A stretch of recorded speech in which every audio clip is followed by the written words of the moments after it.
নিশ্চয় বিগত এটা মাহে গোলাঘাট আৰক্ষীয়ে বিভিন্ন প্ৰান্তত জব্দ কৰা ড্ৰাগছ আৰু ড্ৰাগছজাতীয় সামগ্ৰী ইতিমধ্যে দাহ কৰিবলৈ লৈছে গোলাঘাটৰ আৰক্ষী নিৱেশৰ খেলপথাৰত। মই দেখুৱাইছোঁ ইতিমধ্যে প্ৰায় 1 কোটি টকাৰ মূল্যৰ এইসমূহ ড্ৰাগছ আৰু ড্ৰাগছজাতীয় সামগ্ৰী ইতিমধ্যে দাহ কৰিব গোলাঘাট আৰক্ষীয়ে। আৰক্ষী অধীক্ষকগৰাকী আছে, পোনে পোনে তেওঁৰ কাষলৈ গৈছোঁ।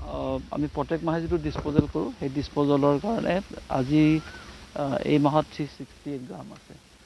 আৰু কিছুমান ড্ৰাগছ আমাৰ লগত আছে, কিন্তু তাৰ এইটো ফৰেঞ্চিক ৰিপৰ্ট যিটো আহিব লাগে সেইটো এতিয়ালৈকে আহি পোৱা নাই। আৰু আহি পোৱাৰ লগে লগে আমাৰ যিটো ডিষ্ট্ৰিক্ট ড্ৰাগ ডিছপ'জেল কমিটি আছে আমি তাতে ডিচিশ্যন লৈ আৰু কোৰ্টৰ অৰ্ডাৰ লৈ আমি এইটো ডিষ্ট্ৰাকশ্যন কৰিম।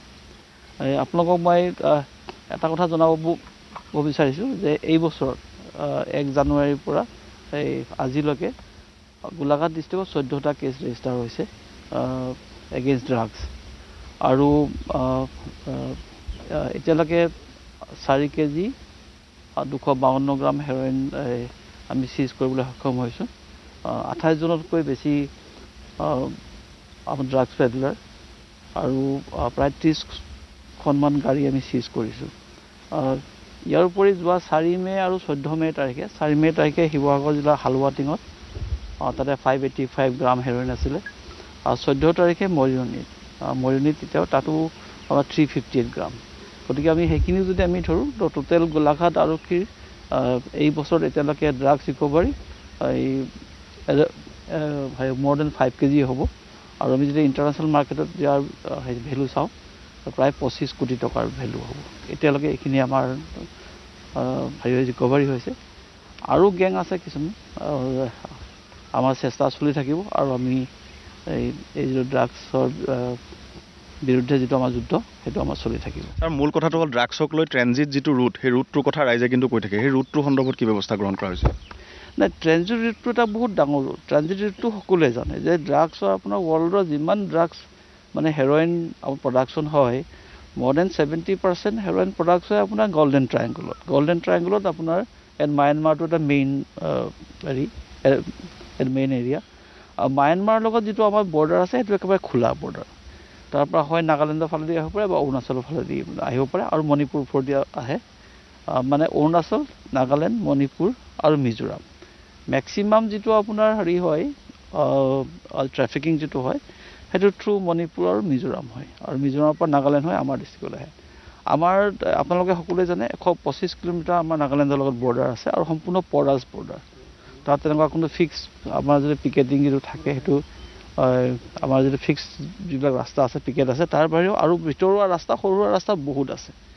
গতিকে সেই একজেক্টলি যিটো আপোনালোকে বন্ধ কৰা বুলি কয় সেইটো অলপ কঠিন হয়, কিন্তু এইটো বেজ অন নেটৱৰ্ক আৰু বেজ অন আমাৰ ইণ্টেলিজেঞ্চ আৰু টেকনিকেল ইনপুট যিবিলাক থাকে সেইবিলাকৰ ওপৰত ভিত্তি কৰি আপোনালোকে যদি চাই যোৱা 2 বছৰ 3 বছৰত আৰু ড্ৰাগছৰ বিৰুদ্ধে যিটো যুদ্ধ সেইটো বহুত বেছি ষ্ট্ৰং হৈ গৈছে। আপোনালোকে এইটো কম্পেয়াৰ কৰি চাব পাৰে। আচ্ছা, এটা কথা জানিব বিচাৰিম যে যিহেতু আপুনি গোটেই উল্লেখ কৰিছে গোলাঘাটৰ পৰাই উজনি অসমত গোটেই সৰবৰাহটো হয় বুলি ক'বা বিভিন্ন এইটো ট্ৰানজিট ৰুট, কাৰণ এইটোতো মানে আটাইতকৈ ইজিয়েষ্ট ট্ৰানজিট ৰুট। গতিকে এইটো এটা হয়েই আৰু এইটো ৰেংকত আমি ধৰিছোঁৱেই। আমি হাব বুলি একজেক্টলি ক'ব নোৱাৰোঁ, কিন্তু ট্ৰানজিট ৰুটটো হয়। ইয়াৰ পৰা ডিব্ৰুগড় যায়, ইয়াৰ পৰা তিনিচুকীয়া যায়। আমি ইয়াৰ পৰা এই যি মানে তিনিচুকীয়াতো আমি অপাৰেশ্যন চলাইছোঁ, তাতো বহুত ৰিকভাৰী হৈছে। তাতো মোৰ দেন আপোনাৰ 14 লাখ ৰুপিজ ৰিকভাৰী হৈছে। যিজন মানে ড্ৰাগছ ডিলাৰ আছিলে তেওঁৰ পৰা গাড়ীও ৰিকভাৰ হৈছে। তো আমাৰ যিবিলাক একশ্যন আৰু বেলেগ পুলিচৰ বেলেগ ডিষ্ট্ৰিক্টৰ যিবোৰ পুলিচ আছে তাৰ লগতে আমি মানে একেলগে জইণ্টলি আমি অপাৰেশ্যনবিলাক কৰি আছোঁ। মই ধন্যবাদ জনাইছোঁ। এয়া আছিল আৰক্ষী অধীক্ষক ৰাজেন সিং ডাঙৰীয়া। ইতিমধ্যে মই উল্লেখ কৰিছোঁ যে ইতিমধ্যে এই যি 1,33,000 টকা মূল্যৰ ড্ৰাগছ ইতিমধ্যে দাহ কৰা হ'ব গোলাঘাটৰ বগৰীজেংস্থিত এয়া আৰক্ষী ৰিজাৰ্ভ পেৰেড গ্ৰাউণ্ডত। আৰু মই উল্লেখ কৰিব বিচাৰিছোঁ যে 368.32 গ্ৰাম হেৰইন, যাৰ বজাৰ মূল্য 73,66,400 টকা, আৰু অন্যান্য ধৰণৰ চেম্প্লেক্স আৰু অন্যান্য টেবলেট জাতীয় যিসমূহ সামগ্ৰী সেয়া হৈছে 5,335টা টেবলেট, আৰু তাৰ বজাৰ মূল্য হৈছে 26,67,500 টকা। মুঠ 1,00,00,000 33,000 টকা মূল্যৰ বজাৰ মূল্যৰ এইসমূহ সামগ্ৰী ইতিমধ্যে জব্দ কৰা হৈছে আপোনালোকে যদি চাই পৰিমাণ যদিও কম ইয়াৰ মূল্য খুবেই বেছি আৰু ইতিমধ্যে উল্লেখ কৰিছে যে জানুৱাৰী মাহৰ পৰা এই মুহূৰ্তলৈকে গোলাঘাট আৰক্ষীয়ে গোলাঘাট জিলাৰ সমান্তৰালভাৱে শিৱসাগৰ হালুৱাটিং আৰু মৰিয়নিৰ বিভিন্ন অঞ্চলত অভিযান চলাইছিল আৰু এইসমূহ জব্দ কৰিবলৈ ইতিমধ্যে সক্ষম হৈছে আৰু এই যিসমূহ ড্ৰাগছ আৰু ড্ৰাগছ জাতীয় সামগ্ৰীৰ পয়োভৰ গোলাঘাটত বৃদ্ধি পোৱাৰ মূল কাৰণটো হৈছে নাগালেণ্ডৰ সৈতে খোলা বৰ্ডাৰ নাগালেণ্ডৰ সৈতে খোলা সীমা মণিপুৰ মিজোৰামৰ পৰা হৈ নাগালেণ্ডেৰে সৰবৰাহ হোৱা এই গোলাঘাটৰ জৰিয়তে সৰবৰাহ হোৱা এইসমূহ ড্ৰাগছ জাতীয় সামগ্ৰী ইতিমধ্যে গোলাঘাটত জব্দ কৰাটোৱে এক প্ৰকাৰ কিমান নৱপ্ৰজন্মৰ জীৱন ৰক্ষা কৰা দিশটো সূচাইছে সেয়া সঁচাকৈ অনুমেয় আৰু এনেধৰণৰ ট্ৰানজিট ৰুটসমূহ প্ৰকৃততে আৰক্ষীয়ে ব্লক কৰিবলৈ চেষ্টা কৰি আছে অনাগত দিনত অভিযান তীব্ৰতৰ হ'ব বুলি ইতিমধ্যে আৰক্ষী অধীক্ষকগৰাকীয়ে উল্লেখ কৰিছে আৰু এনে অভিযানে প্ৰকৃততে নৱপ্ৰজন্মক বৰবিহৰ ফালে ঠেলি দিয়াৰ পৰা কিছু হ'লেও যে পদক্ষেপ গ্ৰহণ কৰে সেয়া এক প্ৰকাৰ নিশ্চিত